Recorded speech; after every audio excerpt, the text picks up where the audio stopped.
नमस्कार दोस्तों, स्वागत है आप सभी का संकल्प स्टडी पॉइंट उत्तराखंड में। तो दोस्तों आज हम डिस्कस करेंगे हिस्ट्री से। दोस्तों आज हम देखेंगे प्रैक्टिस सेट 42 और इससे पहले दोस्तों हिस्ट्री से जो है 41 प्रैक्टिस सेट कंप्लीट हो चुके हैं, जिनको आप दोस्तों प्लेलिस्ट में जाकर देख सकते हैं। चलिए दोस्तों स्टार्ट करते हैं आज का सेशन और आप सभी लोग दोस्तों वीडियो के एंड तक जरूर बने रहें और साथ ही साथ दोस्तों आप लोग प्रत्येक क्वेश्चन का आंसर जो है कमेंट बॉक्स में जरूर करें। चलिए पहला क्वेश्चन लेते हैं दोस्तों आज का और साथ ही साथ आप लोग आंसर करते हुए चलेंगे। पहला क्वेश्चन क्या है देखिए।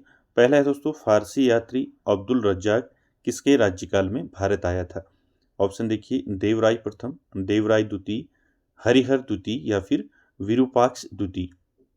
चलिए आंसर कीजिए। कई बार आपने क्वेश्चन पढ़ा है। फारसी यात्री था दोस्तों अब्दुल रज्जाक, ये किसके राज्यकाल में भारत आया था? तो ऑप्शन क्या हो जाएगा यहाँ पर राइट आंसर? तो पहले का जो राइट आंसर होगा दोस्तों क्या हो जाएगा? देवराय द्वितीय। ठीक है, ध्यान रखेंगे। अब्दुल रज्जाक जो है किसके राज्यकाल में भारत आया था?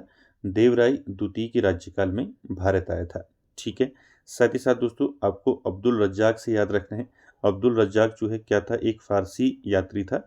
साथ ही साथ आपको पूछा जा सकता है कि ये किसका दूत था। ठीक है, तो अब्दुल रज्जाक जो है ये किसका दूत था दोस्तों, ये ध्यान रखेंगे। ये दूत था दोस्तों मिर्जा शाहरुख का। ठीक है, किसका दूत था? मिर्जा शाहरुख। ठीक है, मिर्जा शाहरुख का दोस्तों क्या था? ये दूत था दोस्तों अब्दुल रज्जाक। और इसने दोस्तों दक्षिण भारत की यात्रा कब की थी? तो उसको ध्यान में रखेंगे। अब्दुल रज्जाक ने दोस्तों दक्षिण भारत की जो यात्रा की थी कब की थी? 1442-43 में की थी। ठीक है, 1442-43 ईस्वी में। ठीक है, इसको आपने ध्यान में रखना है। दक्षिण भारत की यात्रा कब की? 42-43 में की, 1442-43। ठीक है, ध्यान रखेंगे। फारसी यात्री अब्दुल रज्जाक विजयनगर साम्राज्य के शासक देवराय द्वितीय के राज्यकाल में भारत आया था और वह जो है ईरान यानी कि फारस के शासक मिर्जा शाहरुख का दूत था। ये आपको ध्यान में रखना है। और जिसने दोस्तों 1442 से लेकर 1443 ईस्वी के दौरान दक्षिण भारत की यात्रा की थी। ठीक है, चलिए अगला क्वेश्चन देखिए, क्वेश्चन नंबर 2। इसका आंसर करेंगे। क्वेश्चन नंबर 2 है दोस्तों, तेलुगु साहित्य का क्लासिक युग किस राजा के राज्यकाल में था? यानी कि किस राजा के कार्यकाल में था तेलुगु साहित्य का क्लासिक युग? ऑप्शन देखिए, राम राय, कृष्णदेव राय, सदाशिव राय या फिर वीर नरसिंह। चलिए आंसर कीजिए, क्या हो जाएगा यहाँ पर? आपको पूछा है तेलुगु साहित्य का क्लासिक युग किस राजा के कार्यकाल में था। ऑप्शन देखिए, क्या हो जाएगा यहाँ पर राइट आंसर क्वेश्चन नंबर 2 का राइट आंसर हो जाएगा दोस्तों ऑप्शन बी। यहाँ पर राइट आंसर हो जाएगा कृष्णदेव राय। ठीक है, ध्यान रखेंगे। तेलुगु साहित्य का क्लासिक युग जो है किस राजा के कार्यकाल में था? कृष्णदेव राय के कार्यकाल में था। ठीक है, ध्यान रखेंगे। साथ ही साथ दोस्तों कृष्णदेव राय की उसमें आपने देखा है इनके दरबार में जो है अष्ट दिग्गज थे। ये क्वेश्चन पूछा जाता है। ठीक है,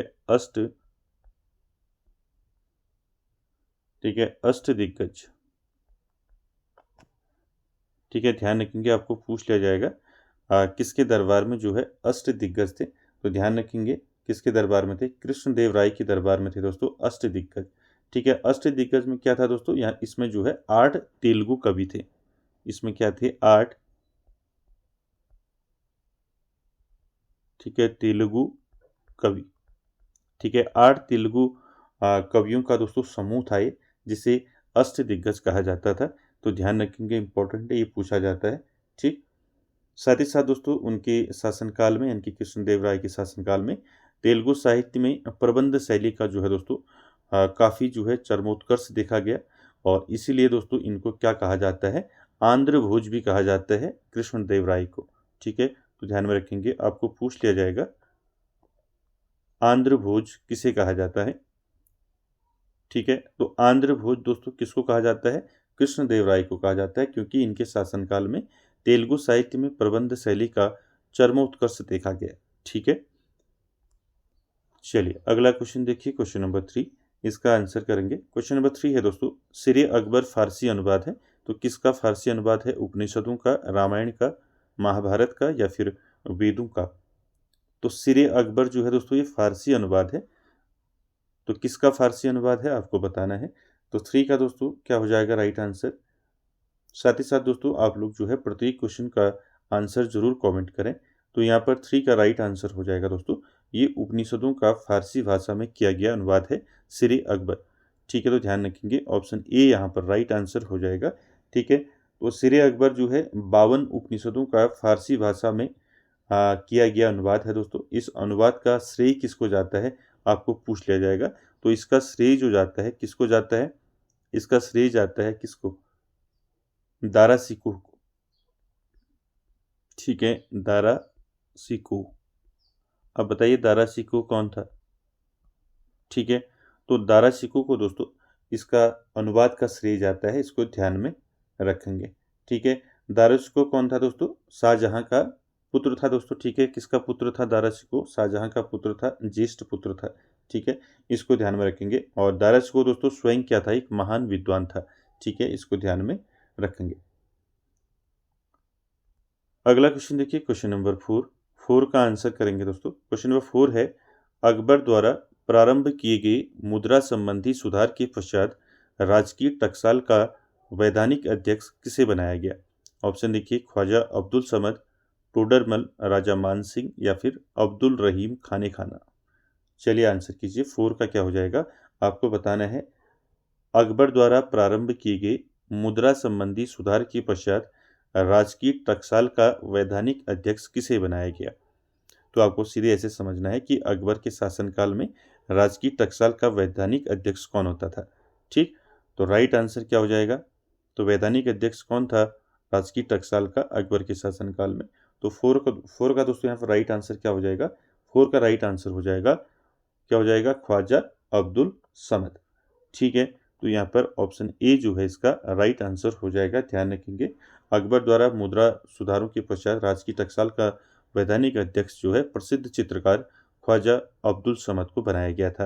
अब्दुल समद दोस्तों आप जानते हैं प्रसिद्ध चित्रकार रहे हैं। ठीक है, प्रसिद्ध चित्रकार रहे हैं अब्दुल समद। ठीक, साथ ही साथ दोस्तों आपको ध्यान में रखना है यहाँ पर अब्दुल समद ने दोस्तों इनको एक उपाधि दी गई थी। ठीक है, उपाधि आपको ध्यान में रखनी है। अब्दुल समद को जो है उनकी कला के लिए जो है एक उपाधि दी गई थी, सीरी कलम करके। ठीक है, ठीक है, इसको ध्यान में रखेंगे, सीरी कलम। ठीक है, सीरी कलम की उपाधि किसे दी गई थी, अब्दुल समद को दी गई थी दोस्तों। ठीक है, इसको भी आपने ध्यान में रखना है। चलिए अगला देखिए, क्वेश्चन नंबर 5, इसका आंसर करेंगे। क्वेश्चन नंबर 5 है दोस्तों, अबुल फजल ने किस संगीतज्ञ के संदर्भ में कहा था कि उसके जैसा गायक पिछले 1000 वर्षों में भारत में नहीं हुआ। तो ये आपने पढ़ा है कई बार। ठीक है, अबुल फजल ने जो है किस संगीतज्ञ के संदर्भ में कहा है कि उसके जैसा गायक पिछले 1000 वर्षों में भारत में नहीं हुआ। ऑप्शन देखिए, तानसेन, बाज बहादुर, मोहम्मद हुसैन या फिर बैजू बावरा। क्या हो जाएगा यहाँ पर राइट आंसर क्वेश्चन नंबर 5 का। तो आप सभी जानते हैं दोस्तों। ठीक है, आपने एक पुस्तक का नाम सुना होगा, आईने अकबरी। ठीक है, सुना होगा आईने अकबरी। ठीक है, किसकी पुस्तक है दोस्तों ये आईने अकबरी। तो दोस्तों किसकी पुस्तक है, ये पुस्तक है दोस्तों अबुल फजल की।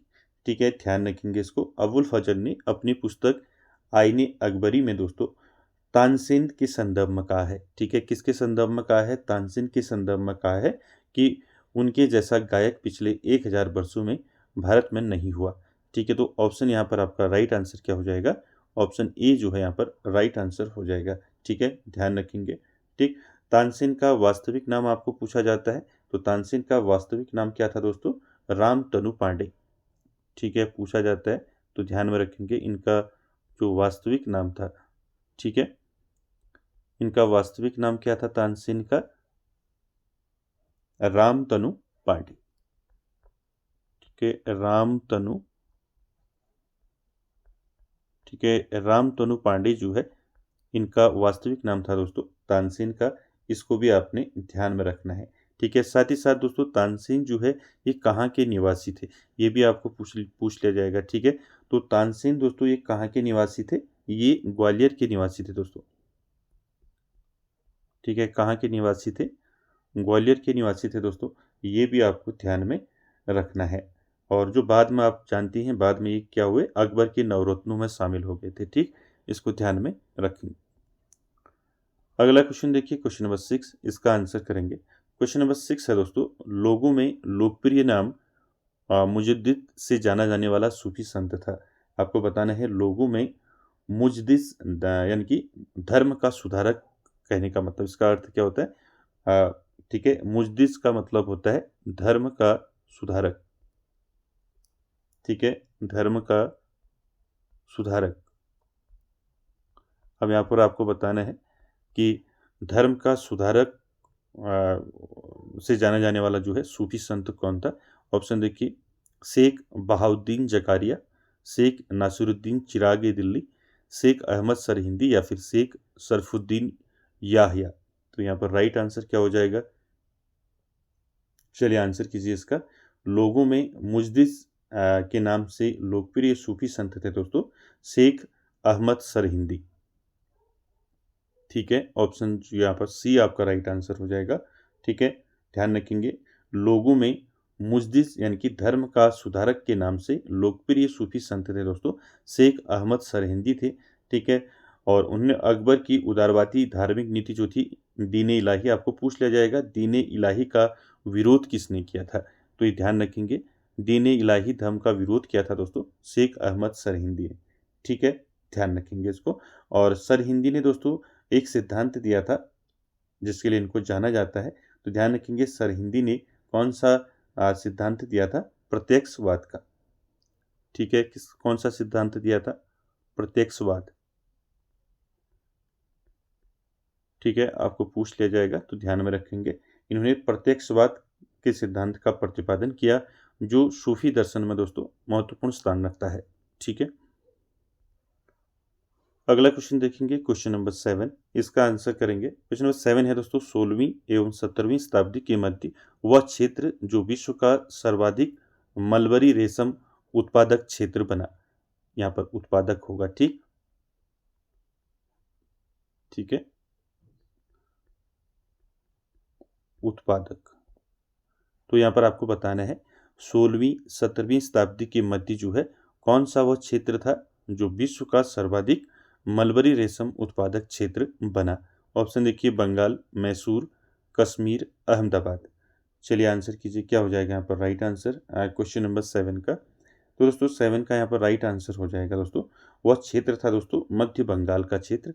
तो यहाँ पर आपका ऑप्शन ए जो है राइट आंसर हो जाएगा। ठीक है, 16वीं एवं 17वीं शताब्दी के मध्य जो है बंगाल का वह क्षेत्र जो विश्व का सर्वाधिक मलबरी और जो मलबरी रेशम है जिसको हम शहतूत रेशम भी कहते हैं उसका उत्पादन का क्षेत्र बना। तो यहाँ पर आपका ऑप्शन ए जो है राइट आंसर हो जाएगा। इस काल में दोस्तों बंगाल से कच्चे रेशम का निर्यात यूरोप और अन्य एशियाई देशों को बड़े पैमाने पर किया जाता था। ठीक है, ध्यान रखेंगे इस काल में बंगाल से कच्चे रेशम का निर्यात यूरोप और अन्य एशियाई देशों को बड़े पैमाने पर किया जाता था। इसको आपने ध्यान में रखना है दोस्तों। चलिए अगला क्वेश्चन देखेंगे दोस्तों, क्वेश्चन नंबर 8, इसका आंसर करेंगे। क्वेश्चन नंबर 8 है दोस्तों, अबदार खाना किस विभाग से संबंधित था। ऑप्शन देखिए, वेतन विभाग, ठीक है, उद्यान विभाग, जल आपूर्ति विभाग या फिर डाक विभाग। तो क्या हो जाएगा यहाँ पर राइट आंसर क्वेश्चन नंबर 8 का? आपको बताना है अबदार खाना जो है ये किस विभाग से संबंधित था। क्या हो जाएगा दोस्तों, मुगल काल में आपने इस विभाग का नाम सुना होगा। ठीक है, अबदार खाना। तो अबदार खाना दोस्तों ये किससे संबंधित था? जल आपूर्ति विभाग से। ठीक है, तो यहाँ पर ऑप्शन सी जो है राइट आंसर हो जाएगा। ठीक है, ध्यान से सुनेंगे। ठीक है, और साथ ही साथ आप नोट भी कर सकते हैं। ठीक, तो ध्यान रखेंगे मुगल काल में अबदार खाना जो था दोस्तों ये क्या था? ये दोस्तों जल आपूर्ति विभाग से संबंधित था जो पीने के पानी की व्यवस्था देखता था। ठीक है, यह विभाग मुख्य रूप से सम्राट और शाही परिवार के लिए जल का जो है क्या करता था? प्रबंध करता था। ठीक है, अगला क्वेश्चन देखेंगे, क्वेश्चन नंबर 9, इसका आंसर करेंगे। 9 है दोस्तों, मुगल सैन्य विभाग में अहदीस था। तो आपको बताना है मुगल सैन्य विभाग में अहदीस क्या था दोस्तों? पैदल दस्ता था या फिर मंजनिक चालक इकाई या फिर प्रशिक्षित सुरक्षा दस्ता या फिर उच्च वर्गीय घुड़सवार। ये क्वेश्चन मैंने आपको पहले भी करवा रखा है। मुगल सैन्य विभाग में अहदीस दोस्तों क्या था? तो राइट आंसर हो जाएगा दोस्तों, अहदीस क्या था? उच्च वर्गीय घुड़सवार सैनिक थे दोस्तों ये। तो यहाँ पर ऑप्शन डी जो है राइट आंसर हो जाएगा। ठीक है, ध्यान रखेंगे मुगल सैन्य विभाग में अहदीस जो है उच्च वर्गीय घुड़सवार सैनिक थे, जिन्हें क्या कहा जाता था? भद्र घुड़सवार भी कहा जाता था। इनको क्या कहा जाता था? ऑप्शन में कभी आपको मिल सकता है, भद्र घुड़सवार। ठीक है, तो इसको ध्यान में रखेंगे। तो डी ऑप्शन यहाँ पर आपका राइट हो जाएगा दोस्तों। और ये सैनिक दोस्तों सीधे सम्राट के अधीन होते थे। ठीक, अगला क्वेश्चन, क्वेश्चन नंबर 10, इसका आंसर करेंगे। क्वेश्चन नंबर 10 है दोस्तों, विलियम नोरिस एक अंग्रेज राजदूत था और ये किसके दरबार में था? आपको बताना है। चलिए आंसर कीजिए, क्या हो जाएगा इसका राइट आंसर? विलियम नोरिस एक अंग्रेज राजदूत था और किसके दरबार में था दोस्तों? अकबर के दरबार में, जहांगीर के, औरंगजेब के या फिर फारुखसियर के? तो ये राइट आंसर क्या हो जाएगा 10 का? विलियम नोरिस का नाम सुना होगा दोस्तों, ये एक अंग्रेज राजदूत था दोस्तों, विलियम नोरिस। और ये किसके दरबार में आया था आपको पता होगा। तो राइट आंसर क्या हो जाएगा बताइए, आंसर कीजिए। तो यहाँ पर राइट आंसर हो जाएगा ऑप्शन सी, आपका राइट आंसर हो जाएगा। औरंगजेब के दरबार में था दोस्तों ये। ठीक है, ध्यान रखेंगे इसको। साथ ही साथ दोस्तों आपको याद रखना है कि कब जो है ये औरंगजेब के दरबार में आया था विलियम नोरिस। ठीक है, विलियम नोरिस तो पहले आपको याद रखना है कौन था? एक अंग्रेज क्या था? राजदूत था। ठीक है, अंग्रेज राजदूत था दोस्तों। और ये कब आया था ये भी आपको ध्यान में रखना है। ये आया था दोस्तों 1699 से, ठीक है, 1699 से लेकर आपका 1702 ईस्वी के बीच जो है औरंगजेब के दरबार में आया था। इसको आपने ध्यान में रखना है। ठीक है, चलिए अगला देखिए, क्वेश्चन नंबर 11, इसका आंसर कीजिए। क्वेश्चन नंबर 11 है दोस्तों, मुहत्सिब विभाग खोलने वाला मुगल शासक था। तो आपको बताना है दोस्तों, मुहत्सिब विभाग जो है खोलने वाला मुगल शासक कौन था? अकबर, जहांगीर, शाहजहां या फिर औरंगजेब? चलिए आंसर कीजिए, क्या हो जाएगा? मुहत्सिब नामक जो है दोस्तों विभाग खोलने वाला कौन था मुगल शासक? तो राइट आंसर हो जाएगा 11 का, कौन था? औरंगजेब था दोस्तों। ठीक है, ऑप्शन यहाँ पर डी राइट आंसर हो जाएगा। ठीक है, मुहत्सिब का दोस्तों मुख्य कार्य क्या था? मुख्य कार्य दोस्तों यह सुनिश्चित करना था कि लोग जो है शरीयत के नियमों का पालन करें और सार्वजनिक रूप से अनैतिक कार्यों से बचें। ठीक है, तो ध्यान रखेंगे, मुहत्सिब नामक दोस्तों सार्वजनिक नैतिकता के विभाग को खोलने वाला मुगल शासक औरंगजेब था। ठीक है, इसको ध्यान में रखेंगे। तो डी ऑप्शन आपका राइट आंसर हो जाएगा। अगला क्वेश्चन देखिए, क्वेश्चन नंबर 12, 12 का आंसर करेंगे। शाहजहां की प्रिय पत्नी मुमताज महल की मृत्यु हुई थी, तो कहाँ हुई थी मुमताज महल की मृत्यु? ये आपको बताना है। आगरा, दिल्ली, बुरहानपुर, अजमेर? चलिए आंसर कीजिए, क्या हो जाएगा यहाँ पर राइट आंसर? शाहजहां की प्रिय पत्नी मुमताज महल की दोस्तों मृत्यु कब हुई थी, ये भी आपको ध्यान में रखना है। ठीक है, आपको पूछ लिया जाएगा कि शाहजहां की पत्नी मुमताज महल की मृत्यु कब हुई थी। तो मुमताज महल की मृत्यु हुई थी दोस्तों 1631 ईस्वी में। ठीक है, ये भी आपको ध्यान में रखना है। ठीक, तो कहाँ हुई थी दोस्तों, ये आपको ध्यान रखना है। ऑप्शन यहाँ पर क्या हो जाएगा राइट आंसर? बुरहानपुर। ठीक है, ऑप्शन सी जो है यहाँ पर राइट आंसर हो जाएगा दोस्तों। मुमताज महल की मृत्यु जो है 1631 ईस्वी में कहाँ हुई थी?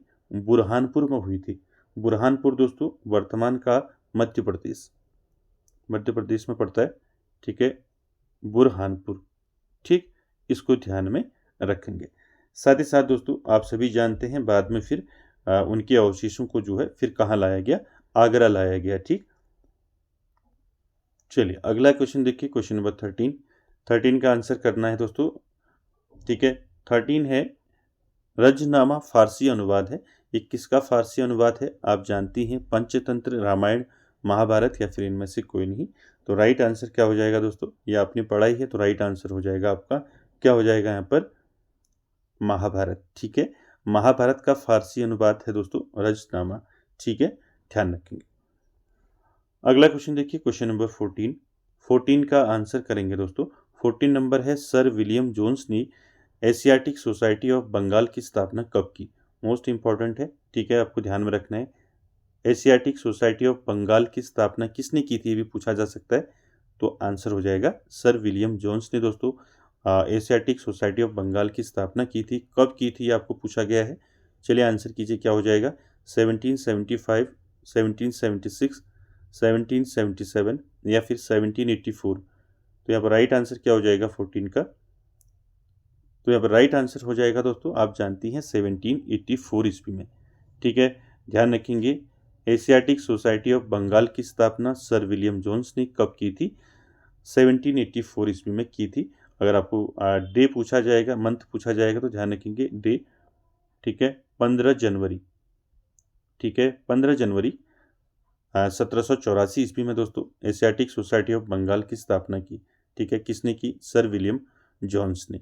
ठीक है, इस संस्था का मुख्य उद्देश्य क्या था दोस्तों? इसका मुख्य उद्देश्य था एशिया के इतिहास, पुरातत्व, कला, विज्ञान और साहित्य का अध्ययन और शोध करना था। ठीक, इसको ध्यान में रखेंगे। अगला क्वेश्चन देखिए, क्वेश्चन नंबर 15। क्वेश्चन नंबर 15 का आंसर करेंगे दोस्तों। बंग भंग विरोधी आंदोलन के दौरान कार्लाइल सर्कुलर संबंधित था। तो किससे संबंधित था ये? यातायात से, उद्योग से, शिक्षण संस्थानों से, या फिर इनमें से कोई नहीं। चलिए आंसर कीजिए, ये आपने पढ़ा है। बंग भंग विरोधी आंदोलन कब हुआ था? चलिए बताइए, बंग भंग आंदोलन कब हुआ था? 1905 में हुआ था। ठीक है, ध्यान रखेंगे। तो 1905 के दौरान जो है कार्लाइल सर्कुलर क्या था दोस्तों, ये किससे संबंधित था? तो राइट आंसर क्या हो जाएगा यहाँ पर? ये दोस्तों किससे संबंधित था? शिक्षण संस्थानों से संबंधित था। ठीक है, तो ऑप्शन सी यहाँ पर राइट आंसर हो जाएगा। ध्यान रखेंगे, आपको सीधे भी पूछा जा सकता है। ठीक है, तो कार्लाइल सर्कुलर क्या था, ये भी आपको पता होना चाहिए। ठीक है, तो शिक्षण संस्थानों से संबंधित था। तो दोस्तों क्या था ये? ध्यान रखेंगे, बंगाल के मुख्य सचिव R.W. कार्लाइल ने 10 अक्टूबर 1905, ठीक है, 10 अक्टूबर 1905 को जारी इस सर्कुलर का उद्देश्य जो है छात्रों को राजनीति से दूर रखना था। ठीक है, यानी कि सीधे आपको ध्यान रखना है, छात्रों को राजनीति से दूर रखना। छात्रों को राजनीति से दूर रखना इसका प्रमुख उद्देश्य था दोस्तों, दूर रखना। ठीक है, तो इसको ध्यान में रखेंगे। अब आपको जो है, आप इसको भूलेंगे नहीं। ठीक है, आपको कभी भी पूछ लिया जाएगा कि कार्लाइल सर्कुलर क्या था बंग भंग विरोधी आंदोलन के दौरान, तो ये दोस्तों क्या था? एक दोस्तों शिक्षण संस्थानों से संबंधित था, जिसमें छात्रों को राजनीति से दूर रखना था। ठीक, कब हुआ था? 1905। ठीक है, ध्यान रखेंगे, ये भी आपको ध्यान रखना है। ठीक है, और नाम याद रखना है, किसका नाम याद रखना है आपको? बंगाल के मुख्य सचिव थे दोस्तों उस समय, डब्ल्यू कार्लाइल। ठीक है, इसको ध्यान में रखेंगे। चलिए अगला देखिए, क्वेश्चन नंबर 16। इसका आंसर करेंगे। 16 है दोस्तों, भारत का आर्थिक इतिहास किसने लिखा है? चलिए आंसर कीजिए, क्या हो जाएगा इसका right answer? R.C. Majumdar, R.C. राय चौधरी ने, विपिन चंद ने, या फिर R.C. दत्त ने? भारत का आर्थिक इतिहास किसने लिखा है दोस्तों? ये क्या हो जाएगा यहाँ पर right answer? Economic history of India प्रसिद्ध पुस्तक है दोस्तों, ये किसके द्वारा इसको लिखा गया है? तो राइट आंसर हो जाएगा यहाँ पर 16 का क्या हो जाएगा? 16 का यहाँ पर R.C. दत्त जो है दोस्तों आपका राइट आंसर हो जाएगा। ठीक है, ऑप्शन डी जो है राइट होगा। ध्यान रखेंगे, भारत का आर्थिक इतिहास पुस्तक किसने लिखी है? तो ये प्रसिद्ध पुस्तक लिखी है दोस्तों, किसने लिखा है इसको? R.C. दत्त ने। ठीक है, R.C. दत्त का पूरा नाम ध्यान रखेंगे, रमेश चंद्र दत्त। ठीक है, रमेश चंद्र दत्त। ठीक है, तो रमेश चंद्र दत्त ने दोस्तों भारत का आर्थिक इतिहास भारत का आर्थिक इतिहास नामक पुस्तक लिखी है। तो इसको ध्यान में रखना है आपने। ठीक है, साथ ही साथ दोस्तों आपको ध्यान रखना है, ये पुस्तक जो है कब प्रकाशित हुई, ये भी आपको पूछा जा सकता है। ठीक है, तो ये भारत का आर्थिक इतिहास जो पुस्तक है, ये प्रकाशित हुई थी दोस्तों 1901 में। ठीक है, 1901 में प्रकाशित हुई थी दोस्तों भारत का आर्थिक इतिहास पुस्तक। ठीक है, ध्यान रखेंगे इसको। चलिए, और बाकी R.C. दत्त के बारे में आप जानती हैं दोस्तों। R.C. दत्त यानी कि रमेश चंद्र दत्त जो है, ये दोस्तों कांग्रेस के भी अध्यक्ष रहे थे, यानी कि भारतीय राष्ट्रीय कांग्रेस के अध्यक्ष रहे थे 1899 में, ठीक है। 1899 में दोस्तों ये क्या रहे थे, अध्यक्ष रहे थे भारतीय राष्ट्रीय कांग्रेस के, ठीक है। चलिए अगला क्वेश्चन देखिए, क्वेश्चन नंबर 17 का आंसर करना है दोस्तों। 17 है, किस भारतीय को प्रथम बार बंगाल का उप दीवान नियुक्त किया गया था? ऑप्शन देखिए, राजा सिताब राय, मोहम्मद रजा खां, आसफ खां, दुर्गादास।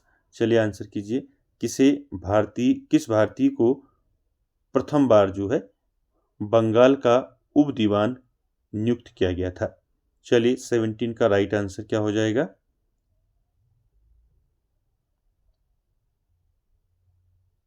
तो यहाँ पर राइट आंसर हो जाएगा दोस्तों ऑप्शन बी, मोहम्मद रजा खां, ठीक है। ध्यान रखेंगे, मोहम्मद रजा खां को जो है प्रथम बार बंगाल का उप दीवान नियुक्त किया गया था, ठीक है। ये कब हुआ था? ये हुआ था दोस्तों इलाहाबाद की जो संधि हुई थी उसके बाद, ठीक है। इलाहाबाद की संधि कब हुई थी?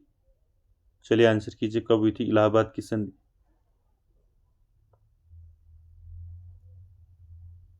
इलाहाबाद की जो संधि हुई थी दोस्तों, कब हुई थी? इलाहाबाद की संधि हुई थी दोस्तों 1765 ईस्वी में हुई थी इलाहाबाद की संधि, ठीक है। इस संधि के पश्चात जो है रॉबर्ट क्लाइव द्वारा मोहम्मद रजा खां को बंगाल का उप दीवान नियुक्त किया गया था। इसको ध्यान में रखेंगे, किसके द्वारा? और रॉबर्ट क्लाइव के द्वारा, ठीक है, रॉबर्ट क्लाइव, ठीक है। ध्यान रखेंगे 1765 ईस्वी की इलाहाबाद संधि के पश्चात रॉबर्ट क्लाइव द्वारा मोहम्मद रजा खां को बंगाल का प्रथम उप दीवान नियुक्त किया गया था, ठीक।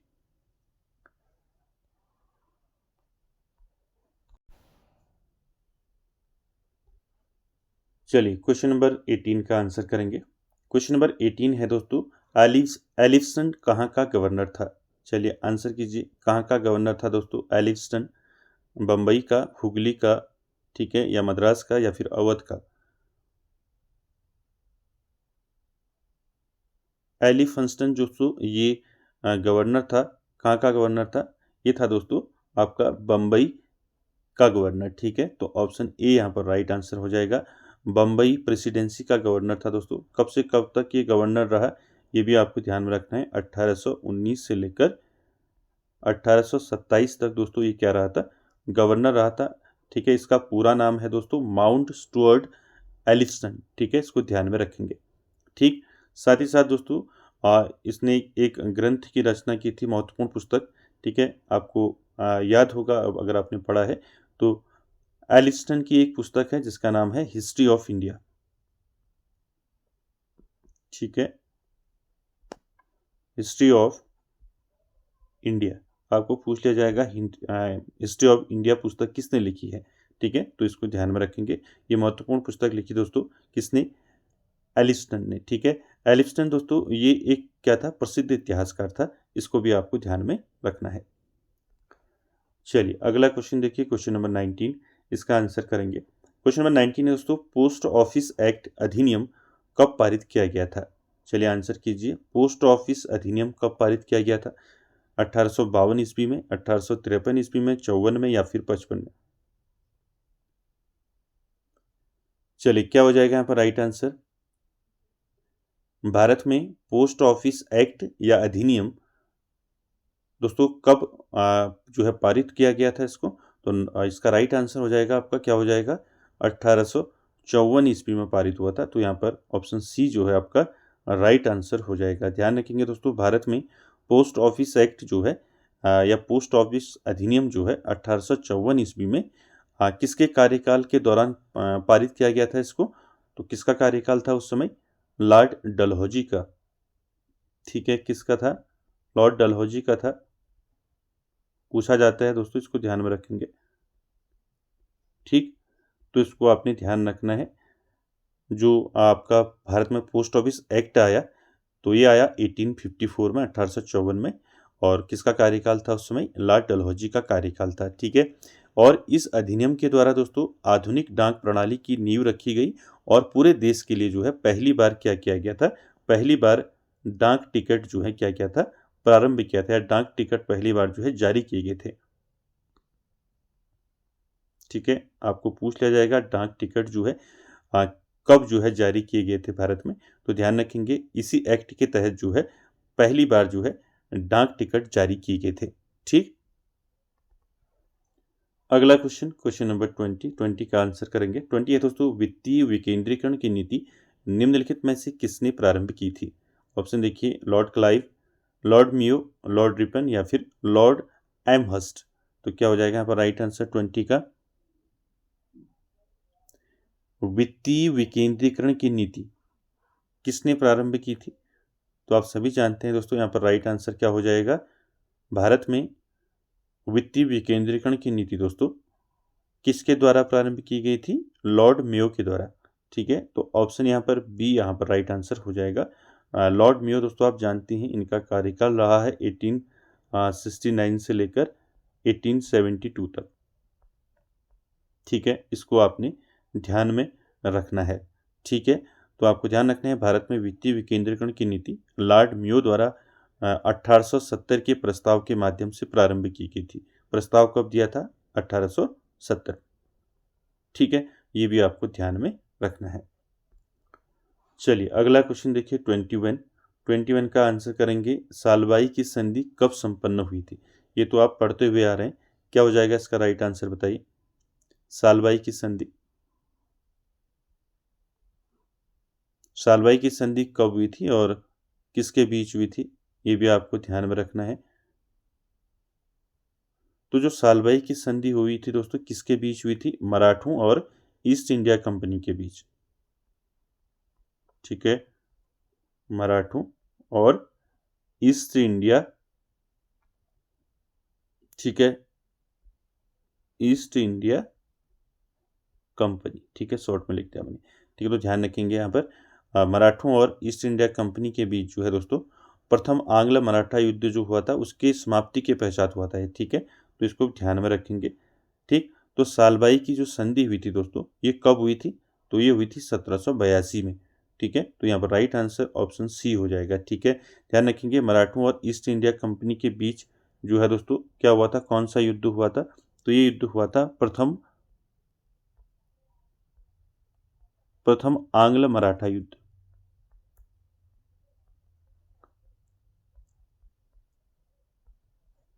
ठीक है, तो इसको आपने ध्यान में रखना है। किसके बीच हुआ था? मराठों और ईस्ट इंडिया कंपनी के बीच हुआ था प्रथम आंग्ल मराठा युद्ध। तो इस युद्ध की समाप्ति जो है किस संधि से हुई थी ऐसा पूछा जाता है। तो सालबाई की संधि से समाप्ति हुई थी इसकी। तो कब हुई थी सालबाई की संधि? 1782 ईस्वी में। ठीक, चलिए अगला देखिए क्वेश्चन नंबर 22 का आंसर करेंगे दोस्तों। पोर्टो नोवो में निम्नलिखित में से कौन पराजित हुआ था? ये भी मैंने आपको कई बार करा रखा है। ठीक है, पोर्टो नोवो में जो है कौन यहाँ पर पराजित हुआ था? निजाम, टीपू सुल्तान, हैदर अली, पेशवा बाजीराव प्रथम। चलिए आंसर कीजिए यहाँ पर 22 का राइट आंसर क्या हो जाएगा?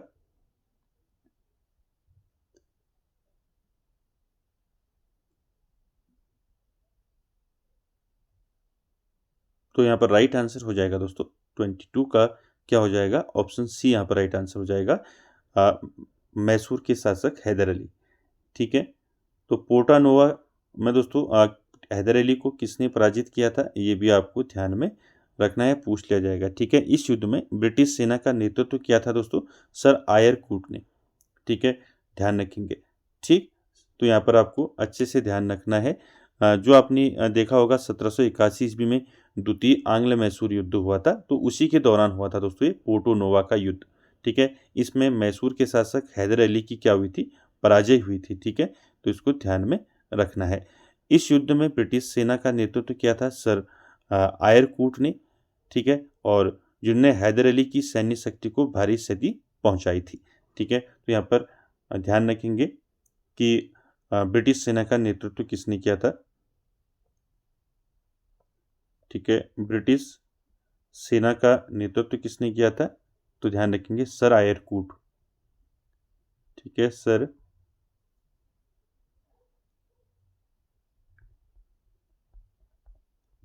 आयरकूट। ठीक है, तो ध्यान रखेंगे सी ऑप्शन यहाँ पर राइट आंसर हो जाएगा। चलिए अगला क्वेश्चन देखिए, क्वेश्चन नंबर 23। इसका आंसर करना है, निम्न में से किसने सोम प्रकाश समाचार पत्र प्रारंभ किया था? ऑप्शन देखिए, राजा राम मोहन रॉय ने, ईश्वर चंद्र विद्यासागर ने, दयानंद सरस्वती ने, या फिर केशव चंद्र सेन ने। तो ये तो आपने पढ़ा है कई बार। तो 23 का राइट आंसर क्या हो जाएगा। साथ ही साथ दोस्तों आप जो है आंसर को कमेंट्स जरूर करें। तो राइट आंसर हो जाएगा यहाँ पर ईश्वर चंद्र विद्यासागर। आप सभी जानते हैं प्रसिद्ध समाज सुधारक ईश्वर चंद्र विद्यासागर ने दोस्तों साप्ताहिक बंगाली समाचार पत्र सोम प्रकाश का दोस्तों क्या किया था, प्रकाशन किया था। ठीक है, तो यहाँ पर बी ऑप्शन राइट हो जाएगा। ठीक, साथ ही साथ दोस्तों आपको पूछ लिया जाएगा यहाँ पर कि जो साप्ताहिक बंगाली समाचार पत्र था सोम प्रकाश, ठीक है, इसका प्रकाशन वर्ष पूछा जा सकता है। उसका प्रकाशन हुआ था 1858। 1858 ईस्वी में साप्ताहिक बंगाली समाचार पत्र सोम प्रकाश का प्रकाशन प्रारंभ किया था। ठीक है, किसने किया था, ईश्वर चंद्र विद्यासागर ने। ठीक है, साथ ही साथ दोस्तों आपको ये याद रखना है कि ये जो समाचार पत्र था दोस्तों सोम प्रकाश, ध्यान में रखेंगे यह समाचार पत्र विशेष रूप से दोस्तों नील विद्रोह जो था, ठीक है, यानी कि जो नील विद्रोह हुआ था, नील विद्रोह के दौरान किसानों के हितों और सामाजिक सुधारों की वकालत करने के लिए इसको जाना जाता है। ठीक, चलिए अगला क्वेश्चन देखिए, क्वेश्चन नंबर 24। यहाँ पर 24 में आंसर करेंगे, निम्न संगठनों को उनकी स्थापना के वर्ष के अनुसार काल क्रमानुसार व्यवस्थित कीजिए और नीचे दिए गए कूटों में से सही उत्तर चुनिए। तो दोस्तों यहाँ पर प्रार्थना समाज दिया है, रामकृष्ण मिशन दिया है, ब्रह्म समाज दिया है, आर्य समाज दिया है। इनकी स्थापना वर्ष के अनुसार आपको लगाना है। तो आपको यहाँ पर पता होना चाहिए कि यहाँ पर प्रार्थना समाज की स्थापना कब हुई, ब्रह्म समाज की कब हुई, आर्य समाज की कब हुई, ठीक है, रामकृष्ण मिशन की स्थापना कब हुई और किसने की, ये क्वेश्चन यहाँ से पूछा जाता है। तो यहाँ पर देखेंगे पहले प्रार्थना समाज, ठीक है, प्रार्थना समाज की स्थापना कब हुई थी दोस्तों, इसकी स्थापना हुई थी 1867 में। 1867 में दोस्तों किसकी स्थापना हुई थी, प्रार्थना समाज की स्थापना हुई थी। ठीक है, उसके बाद देखिए ब्रह्म समाज की स्थापना कब हुई थी, ब्रह्म समाज की स्थापना तो आपका कब हुई थी, 1828 में हुई थी। ठीक है, उसके बाद रामकृष्ण मिशन की बात करें तो रामकृष्ण मिशन की स्थापना हुई थी आपका 1897 में। ठीक है, और आर्य समाज की स्थापना कब हुई, आर्य समाज की स्थापना हुई थी 1875 में, 1875। तो अब क्या क्रम होगा इसका, अब आप लगा सकते हैं वर्ष के अनुसार। सबसे पहले क्या आ जाएगा, आपका ब्रह्म समाज आ जाएगा 1828, उसके बाद प्रार्थना समाज, उसके बाद आर्य समाज, उसके बाद रामकृष्ण मिशन। ठीक है, तो यहाँ पर 24 का सही कूट क्या हो जाएगा आपका, पहला तीसरा, उसके बाद पहला, फिर चौथा, उसके बाद फिर दूसरा। ठीक, तो सी ऑप्शन यहाँ पर राइट आंसर हो जाएगा। ठीक है, अब बात करें इनके संस्थापकों की। तो यहाँ पर आप जानते हैं जो प्रार्थना समाज है इसके संस्थापक कौन थे दोस्तों, प्रार्थना समाज के बताइए, आत्माराम पांडुरंग।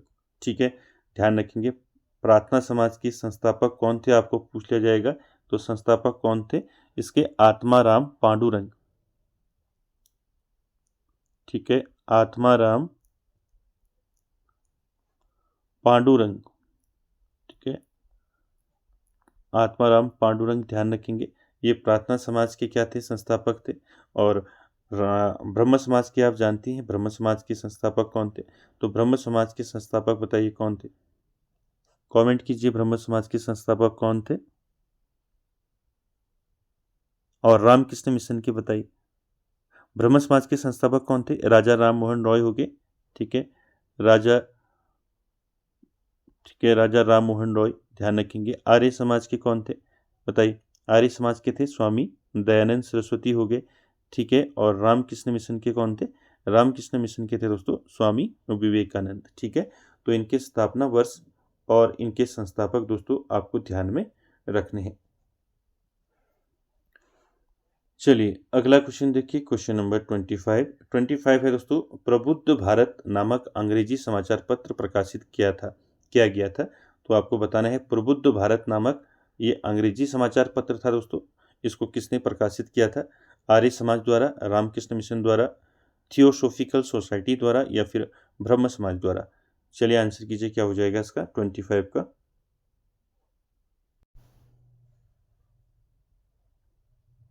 चलिए आंसर कीजिए दोस्तों क्या हो जाएगा 25 का। तो प्रबुद्ध भारत नामक जो अंग्रेजी समाचार पत्र था दोस्तों, इसको प्रकाशित किया था, किसने प्रकाशित किया था इसको, इसको प्रकाशित किया था दोस्तों किसने? रामकृष्ण मिशन द्वारा इसको प्रकाशित किया गया था। ठीक है, ऑप्शन बी जो है यहाँ पर राइट आंसर हो जाएगा। प्रबुद्ध भारत नामक अंग्रेजी मासिक पत्रिका का प्रकाशन किसके द्वारा किया गया था? रामकृष्ण मिशन के द्वारा किया गया था। कब किया गया था अगर आपको पूछा जाएगा, इसका प्रकाशन वर्ष आपको पूछा जाएगा तो इसका प्रकाशन कब हुआ था?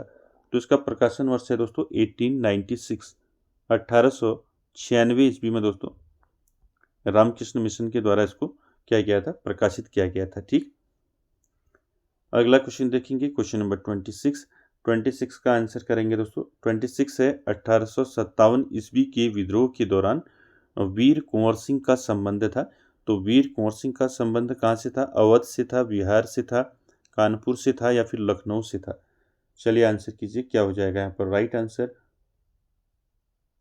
तो 1857 ईस्वी के विद्रोह को आप अच्छे से दोस्तों तैयार कर लें। 1857 ईस्वी की क्रांति या विद्रोह जो है, यहाँ से आपके क्वेश्चन पूछे जाते हैं, तो आपको ध्यान में रखना है 1857 ईस्वी विद्रोह के दौरान वीर कुंवर सिंह जो है दोस्तों, इनका मुख्य जो कार्य क्षेत्र था दोस्तों वो कहाँ था? बिहार था दोस्तों, बिहार, जगदीशपुर। ठीक है, अगर बिहार ना मिले तो आपको जगदीशपुर जरूर ऑप्शन में देखने को मिलेगा। ठीक है, बिहार, यहाँ पर मैं लिख भी देता हूँ, ध्यान रहेगा आपको, जगदीशपुर, जगदीशपुर ध्यान रखेंगे। ऑप्शन में कभी कभी क्या होता है, आपको जगह का नाम भी पूछ लिया जाता है, तो ध्यान रखेंगे जगदीशपुर में जो है दोस्तों ये इनका कार्य क्षेत्र था और जहां उन्होंने दोस्तों ब्रिटिश शासन को जो है कड़ी चुनौती दी थी। ठीक है, तो वीर कुंवर सिंह का संबंध जो है अब आपको समझ में आ गया होगा। ठीक है, बिहार, जगदीशपुर। ठीक है, चल अगला क्वेश्चन देखिए, क्वेश्चन नंबर 27 का आंसर करेंगे दोस्तों। 27 है नाना साहब का मूल नाम क्या था? नाना साहब आप जानती हैं, इनका मूल नाम आपको पूछा गया है। ऑप्शन देखिए, गंगाधर, दामोदर, धंधुपंत या फिर राम सिंह। क्या हो जाएगा राइट आंसर 27 का? और नाना साहब दोस्तों आप जानती हैं, नाना साहब ये 1857 ईस्वी के स्वतंत्रता संग्राम के प्रमुख नेता थे नाना साहब। ठीक है, और ये कहाँ से थे दोस्तों? ये थे कानपुर से। ठीक है, कानपुर। ठीक, इसको भी आपने ध्यान में रखना है। तो इनका मूल नाम क्या था दोस्तों? राइट आंसर हो जाएगा, इनका मूल नाम था धुंधुपंत। ठीक है, ऑप्शन सी जो है यहाँ पर राइट आंसर हो जाएगा दोस्तों। याद रखेंगे 1857 ईस्वी के स्वतंत्रता संग्राम के प्रमुख नेता नाना साहब का मूल नाम धुंधुपंत था दोस्तों। वो दोस्तों ये क्या कौन थे? ये अंतिम पेशवा थे जो बाजीराव द्वितीय के दत्तक पुत्र थे दोस्तों। ठीक है, कौन थे? बाजीराव, ठीक है, ध्यान रखेंगे बाजीराव द्वितीय के क्या थे? दत्तक पुत्र थे। ठीक है, दत्तक पुत्र थे दोस्तों, ये आपको ध्यान में रखना है। और ये कहाँ से थे? इनका निवास कहाँ था? कानपुर था। ठीक है, साथ ही साथ दोस्तों उनने जो इनके जो मुख्य सलाहकार थे वो कौन थे पूछा जाएगा। तो यहाँ पर जो इनके मुख्य सलाहकार थे वो कौन थे? तात्या टोपे थे इनके मुख्य सलाहकार। ठीक है, नाना साहब की जो है मुख्य सलाहकार पूछ लिया जाएगा आपको, मुख्य सलाहकार। ठीक है, मुख्य सलाहकार कौन थे? तो मुख्य सलाहकार थे दोस्तों, कौन थे? तात्या टोपे, तात्या, ठीक है, तात्या टोपे। ठीक है, तात्या टोपे थे। और आप जानती हैं तात्या टोपे दोस्तों जिनका नाम रामचंद्र पांडुरंग था। ठीक है, तो ये आपको ध्यान में रखने सारे फैक्ट। चलिए अगला देखिए, क्वेश्चन नंबर 28 का आंसर करना है। थियोसॉफिकल सोसाइटी का मुख्यालय भारत में कहाँ था? चलिए आंसर कीजिए। थियोसॉफिकल सोसाइटी का मुख्यालय जो है भारत में कहाँ था? अडियार में था, बंगलौर में था, कलकत्ता में था या बम्बई में था?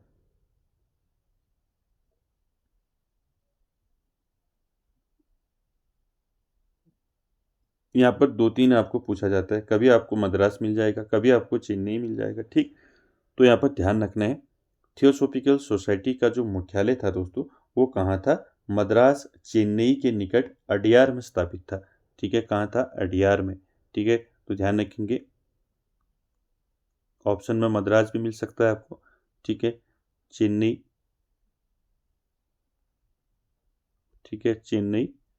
तो ध्यान रखेंगे मद्रास चेन्नई के अडियार नामक दोस्तों जगह पर जो है इसको स्थापित किया गया था, थियोसॉफिकल सोसाइटी का मुख्यालय, ठीक है। और कब किया गया था अगर पूछा जाएगा तो इसका मुख्यालय जो है कब किया गया था अडियार में, चेन्नई में 1882 में, 1882 ईस्वी में स्थापित किया गया था, ठीक है, ध्यान रखेंगे इसको। और भारत में इस आंदोलन को सर्वाधिक दोस्तों लोकप्रियता जो है किसने दिलाई थी, किसके नेतृत्व में मिली थी? Annie Besant. आपने सुना होगा, आपने पढ़ा होगा एनी बेसेंट के बारे में, ठीक है, जिन्होंने 1907 में जो है अध्यक्षता भी की थी इसकी, ठीक है। तो ये ध्यान में रखेंगे। चलिए अगला देखिए 29, आपको आंसर करना है बंगाल विभाजन कब समाप्त हुआ। चलिए आंसर कीजिए। ये तो आप सभी ने पढ़ा है और पढ़ते हुए इसको आ रहे हैं, अब तो आपको ये पता होगा, ठीक। तो यहाँ पर आप राइट आंसर क्या हो जाएगा, यहाँ पर समाप्त पूछा है, ठीक है। बंगाल विभाजन कब हुआ था? तो बंगाल विभाजन हुआ था दोस्तों 1905 में, ठीक है। किसके काल में हुआ था, किसके द्वारा? तो यहाँ पर क्या हो जाएगा राइट आंसर, लॉर्ड कर्जन द्वारा दोस्तों 1905 में किया गया था बंगाल विभाजन। 1905 में किसने किया? लॉर्ड कर्जन, ठीक है, लॉर्ड कर्जन। तो लॉर्ड कर्जन के द्वारा दोस्तों 1905 में क्या किया गया था, बंगाल का विभाजन किया गया था। और इसको ये कब समाप्त हुआ दोस्तों बंगाल विभाजन? तो इसको ध्यान में रखेंगे, ये 1911 में दिल्ली दरबार के दौरान जो है औपचारिक रूप से इसको समाप्त कर दिया गया था, ठीक है। तो यहाँ पर ऑप्शन सी जो है राइट आंसर हो जाएगा। तो ध्यान रखेंगे दोस्तों, ठीक है। लॉर्ड कर्जन द्वारा 1905 में किया गया था बंगाल विभाजन और 1911 में दिल्ली दरबार के दौरान औपचारिक रूप से इसको समाप्त कर दिया, यानी निरस्त कर दिया, ठीक। तो सी ऑप्शन यहाँ पर राइट हो जाएगा। अगला क्वेश्चन, क्वेश्चन नंबर 30 और आज का आखिरी क्वेश्चन, आपको आंसर करना है अखिल भारतीय हिंदू महासभा का प्रथम अधिवेशन कब हुआ था। चलिए आंसर कीजिए। अखिल भारतीय हिंदू महासभा का प्रथम अधिवेशन कब हुआ था? अप्रैल 1915 में, अगस्त 1915, अप्रैल 1916, जून 1915। चलिए आंसर कीजिए। अखिल भारतीय हिंदू महासभा इसका प्रथम अधिवेशन जो है कहाँ हुआ था और कब हुआ था, ये आपको ध्यान में रखना है। कब हुआ था दोस्तों? ये हुआ था आपका, कब हुआ था? अप्रैल 1915 में। ए ऑप्शन यहाँ पर राइट आंसर हो जाएगा। ध्यान रखेंगे अखिल भारतीय हिंदू महासभा का प्रथम अधिवेशन अप्रैल 1915 में कहाँ हुआ था? ध्यान रखेंगे ये हुआ था दोस्तों हरिद्वार में। कहाँ हुआ था? हरिद्वार में हुआ था, हरिद्वार, ठीक है, हरिद्वार में हुआ था, इसको ध्यान रखेंगे। हरिद्वार में कुंभ मेले के अवसर में, यानी कि कुंभ मेले के अवसर में इसको आयोजित किया गया था, ठीक है। तो ध्यान रखेंगे दोस्तों, सारे फैक्ट आपको ध्यान रखने। इसकी स्थापना की बात करें दोस्तों तो अखिल भारतीय हिंदू महासभा की जो स्थापना है, इसकी स्थापना किसने की आपको पूछा जाएगा, तो ध्यान रखेंगे इसकी स्थापना में जो है महत्वपूर्ण भूमिका निभाई दोस्तों किसने? मदन मोहन मालवीय, ठीक है, मदन मोहन मालवीय। और इसके साथ साथ और नाम भी आपको याद रखने, मदन मोहन मालवीय हो गए और लाला लाजपत राय, लाला, एक मिनट, मदन मोहन मालवीय, ठीक है, दूसरा याद रखेंगे लाला लाजपत राय, लाला लाजपत राय। और तीसरा नाम याद रखेंगे मणिंद्र चंद्र नंदी, ठीक है, मणिंद्र चंद्र नंदी,